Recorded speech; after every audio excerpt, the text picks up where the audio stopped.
సరే, అర్జునుడు ఏమడిగినా చెప్పండి, కృష్ణ మంచిదే, ధర్మం ఆచరించమన్నారు, అందరికీ ధర్మం ఆచరించాలనే అభిప్రాయం ఉంది, కానీ ఎందుకు అధర్మం ఆచరిస్తున్నాడు వాడు అని ప్రశ్న చేసినాడు. ఇది నిజం చాలా అద్భుతమైన ప్రశ్న అండి. నిన్న అధ్యాయం చివరి అడిగినటువంటిది అది.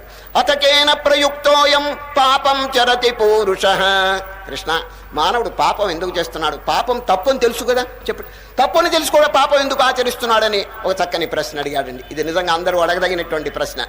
అతకేన ప్రయుక్తోయం పాపం చరతి పౌరుష అనిచ్చన్. అనిచ్చన్, he has no idea to commit sin, but why is he committing sin? అదండి, పాపం చేయాలని లేదు వాడికి, మరి ఎందుకు పాపం చేస్తున్నాడు?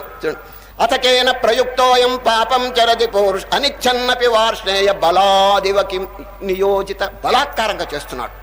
దీనికి కారణం కృష్ణ పరమాత్మ చక్కగా చెప్పారు. ఏమిటి తెలుసునండి, పూర్వకాలపు యొక్క సంస్కారం వాళ్ళని బలవంతంగా వెనక్కి లాగేస్తున్నదని చెప్పేస్తున్నాడు. చూడండి, పూర్వజన్మ దుస్సం